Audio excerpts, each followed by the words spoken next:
Este vídeo é acerca dos restos de Lagrange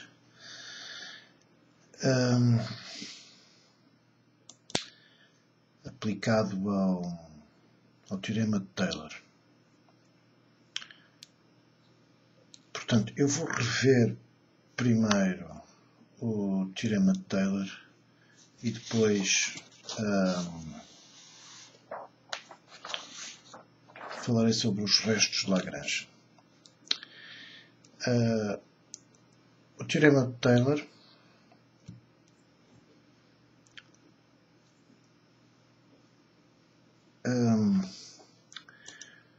é uma forma de aproximação a uma função. Podemos dizer isto. O teorema de Taylor, no fundo, para não ser muito longo, podemos dizer que é uma forma de aproximação a uma função. Tendo uma função que leva de R para R, uma função que seja k vezes diferenciável, portanto, que pertence à classe CK, um k real, podemos fazer uma aproximação local, mais fazer uma aproximação pontual, isto é, num determinado ponto. Neste caso aqui, por exemplo, no ponto A.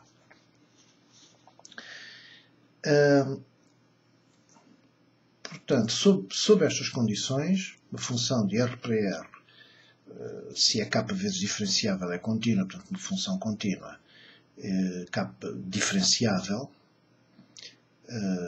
com um ponto A que naturalmente pertencerá ao domínio da função, então vai haver uma função, hk, que eu lhe vou chamar hk, que também vai levar de R para R, tal que isto se dá. E isto é o teorema, no fundo, é aquilo que nós conhecemos pela forma de Taylor, a fórmula do teorema de Taylor, que é a própria função f de x é igual a f de A mais f' de A, x menos A. Tudo isto é conhecido, não é? Do teorema de Taylor. Eu gosto sempre de escrever aqui sobre um fatorial, embora seja inútil, só para não me esquecer. Segunda derivada do ponto A, x menos A ao quadrado sobre 2 fatorial, mais, continuaria por aí fora, até ao k, a derivada k, no ponto A, sobre k fatorial, x menos A elevado a k. Mas repare-se, a função será igual a este polinómio, no fundo, porque é uma aproximação polinomial, será igual a este polinómio, mas vamos ter aqui um resto. Portanto, eu vou chamar, podemos chamar o resto, por acaso esta não é muito a minha linguagem, mas aqui vou utilizá-la assim. Um resto, esta seria, digamos, podemos quase chamar um polinómio, hk, não é? Uma função, hk de x.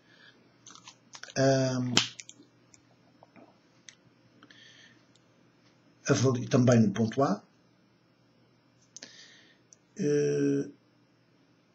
E f de x será igual a tudo isto, portanto eu vou chamar a tudo isto f de x e vou chamar a tudo isto até aqui p de x. F de x será igual a p de x na condição deste hk de x, x menos a, k, que eu chamei resto k, porque é uma linguagem habitual, que o resto, é preciso que o resto, naturalmente, seja, ou vá para zero, ou seja, zero.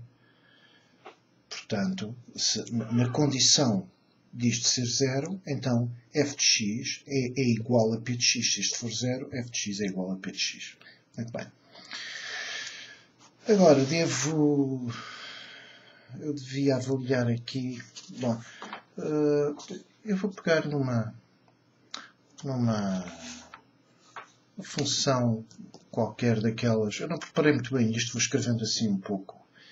Uma daquelas conhecidas. F de x, por exemplo, se f de x for seno de x. Esta é bem conhecida. Pronto, iríamos fazer as derivadas, não é? Portanto, ora, eu provavelmente o que faço, eu vou escrevendo. Portanto, f de x seria igual a...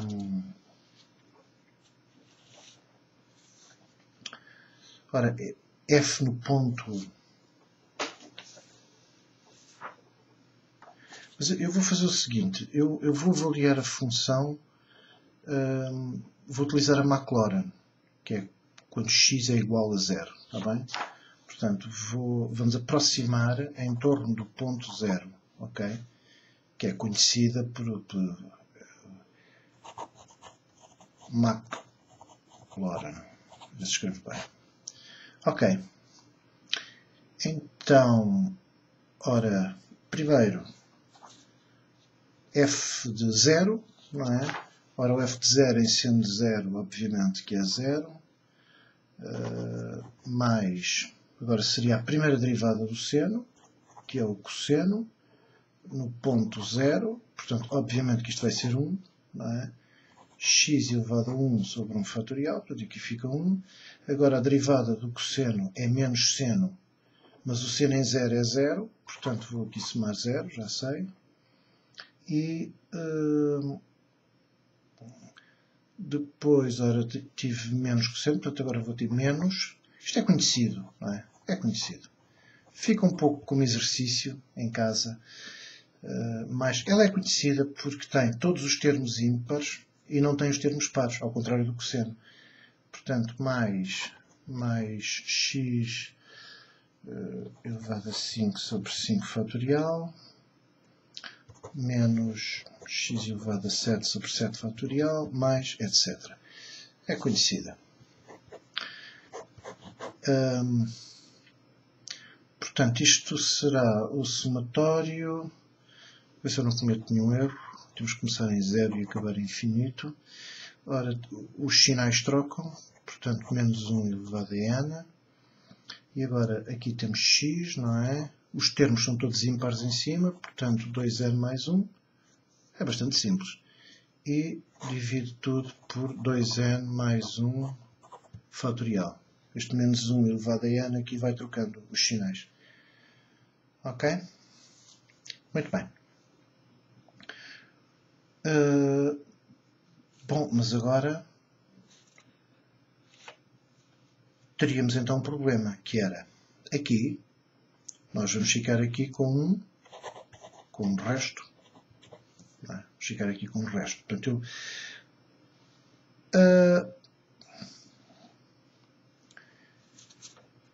e aqui há diversas formas de encontrar o resto de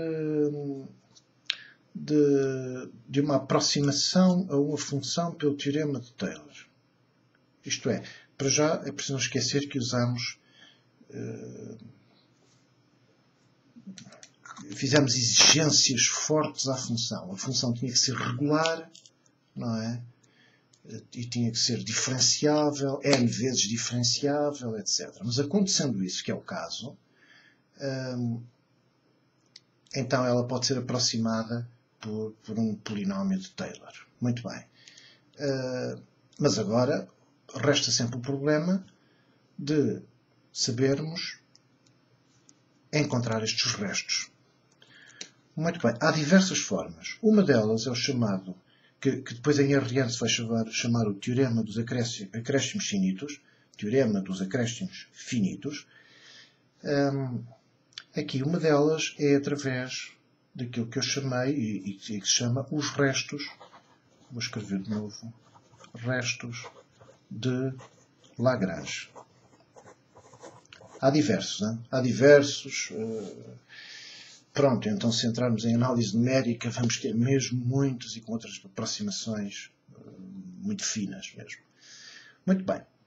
A fórmula do...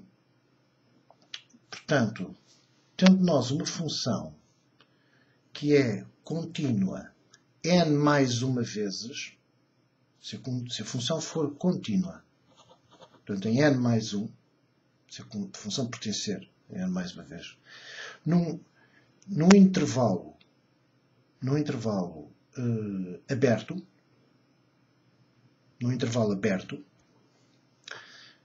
Isto por acaso é um pouco estranho, mas eu vou escrever à mesma. É como se fosse de A até um ponto mais à frente, A até X. Um aberto com A até X.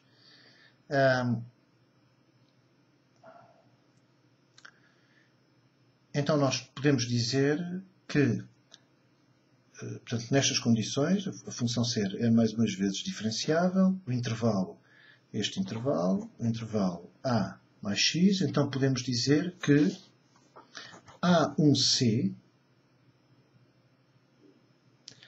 que pertence a este intervalo,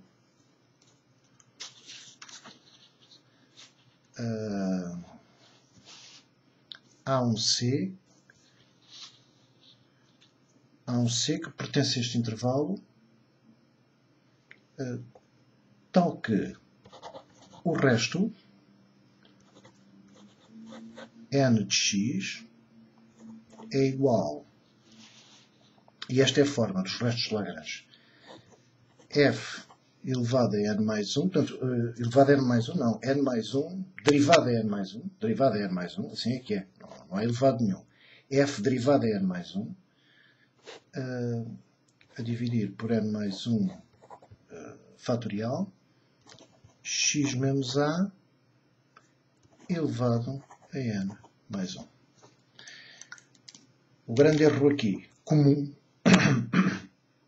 perdão, de quem se inicia, é que quando avaliamos quando fazemos o teorema de Taylor, nós fazemos f de x igual a f de a, portanto é no ponto. A derivada, aqui é o ponto, depois é a derivada no ponto, a segunda derivada no ponto, a capa derivada no ponto. No x menos a. Mas, quando vamos ver o resto, avaliar os restos, o resto não vai ser avaliado no ponto. O que acontece é que, digamos que temos, estamos a aproximar a função pelo teorema de Taylor a este ponto, que é o ponto A, e o que nós vamos fazer é, vamos tomar o ponto A, portanto nós estamos a avaliar e fazemos x menos a, que no caso até é zero.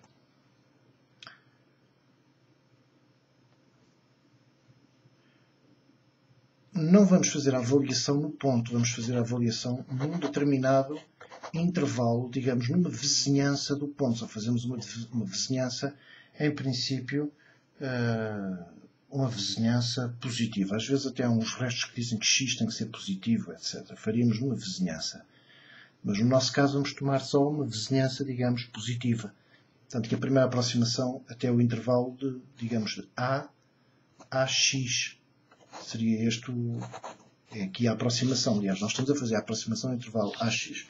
Só que o que é que vamos fazer? Esta também podemos considerar isto a vizinhança, não é? Em que estamos a fazer a aproximação.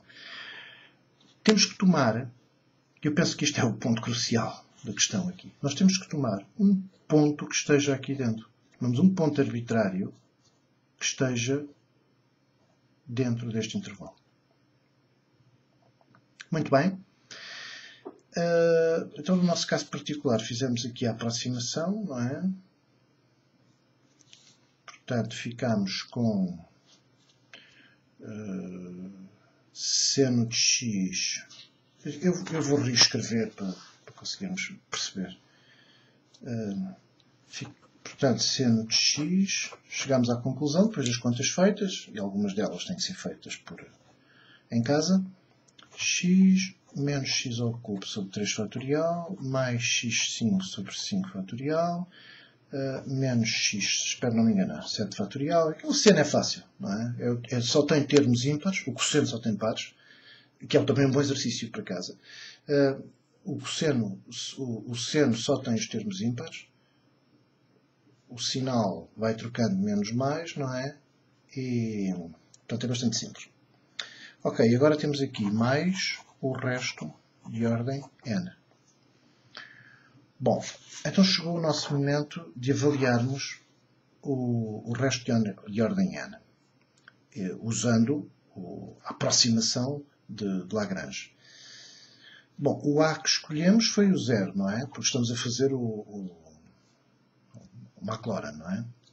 Então, a fórmula diz isto.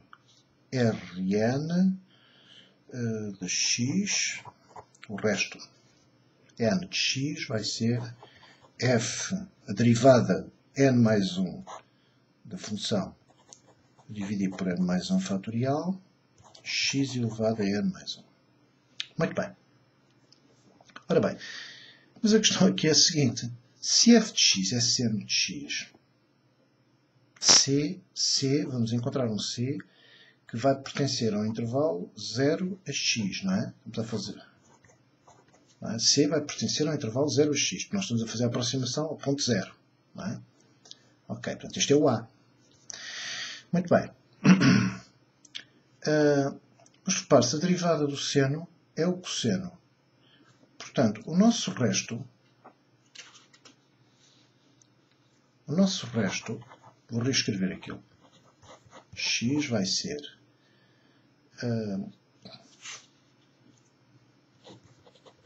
uma derivada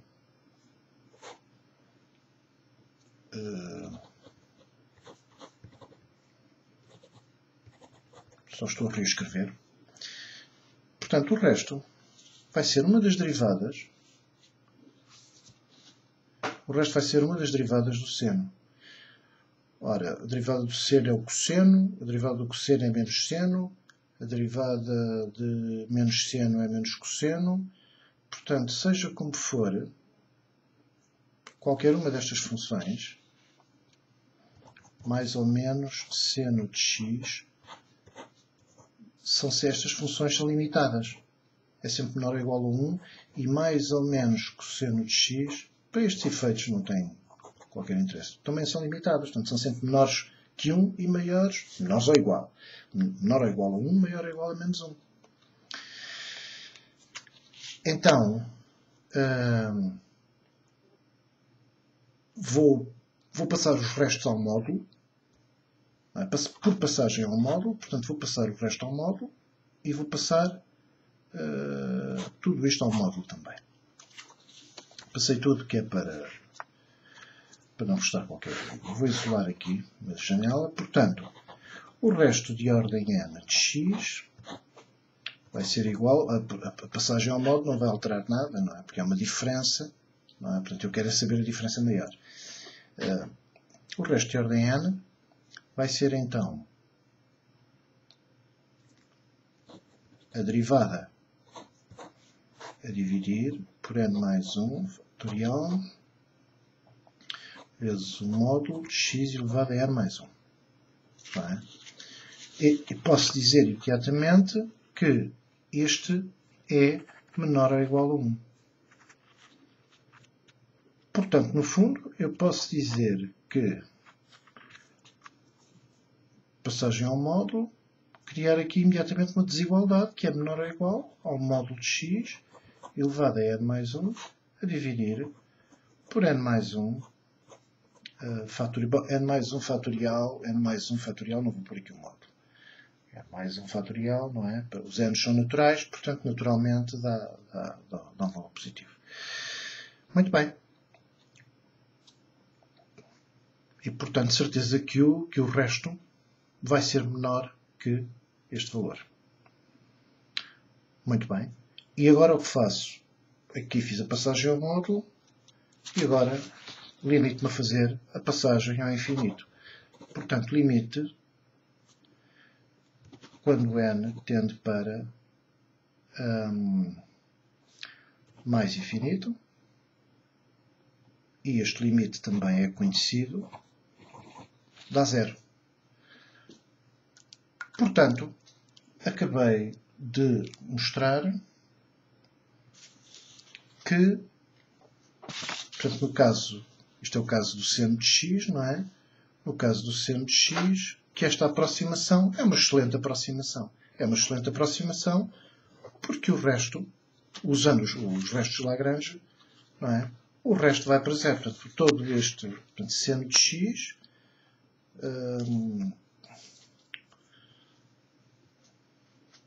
posso dizer que este polinómio aqui é igual. Este polinómio aqui, atenção, isto é um polinómio. Tem um polinómio, não é? Portanto, a função algébrica é esta, não. Esta é transcendental, portanto. Mas, portanto, estou a fazer uma aproximação polinomial, que é uma excelente aproximação. A aproximação é tão boa que o resto vai para zero, não é?